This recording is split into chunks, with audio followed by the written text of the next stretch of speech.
Aujourd'hui, nous allons renforcer les bases sur la réduction des expressions littérales. On va réduire les expressions littérales suivantes, commençant par le A. Bien, comment réduire? Ici, c'est la somme.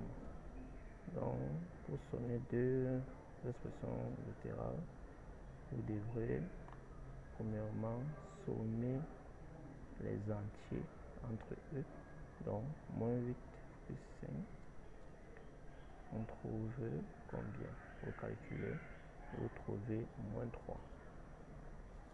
Deuxièmement, on voit qu'il reste les x. Qu'est-ce qu'on fait des x? Ici, les x, on les conserve tout simplement, puisque on est dans la somme, on n'est plus dans la multiplication. Donc les x sont conservés, donc ça donne donc moins 3x. On conserve le x. Bien, donc on passe à la suivante. Maintenant ici, ça veut les x carré, 2x carré, moins 9x carré. Même procédé, on somme les entiers, 2 moins 9. On trouve combien? 2 moins 9 font combien? On met là, moins 7. Et on va y rester les x carrés. Donc vous allez conserver aussi les x carrés, comme on a conservé x tout à l'heure. Les x carrés se conserve, donc on met x carré, ça fait donc moins 7 x carré. Maintenant ensuite on a un peu compliqué l'affaire, on a mélangé les x carrés et les x, mais c'est simple.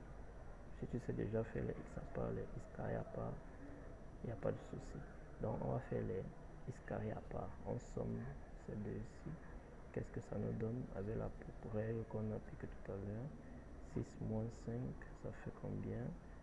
1, et on conserve x carré.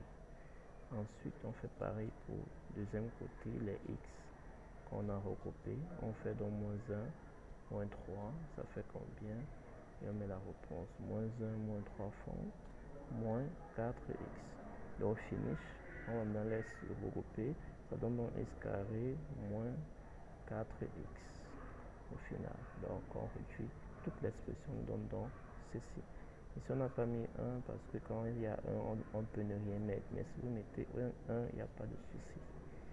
Très bien, donc j'espère que vous avez bien compris la réduction de deux nombres, des nombres rationnels simples, puisque c'est une des étapes pour le développement qu'on va voir prochainement, proprement dit, puisque dans le développement il y a multiplication, il y a réduction et c'est fini.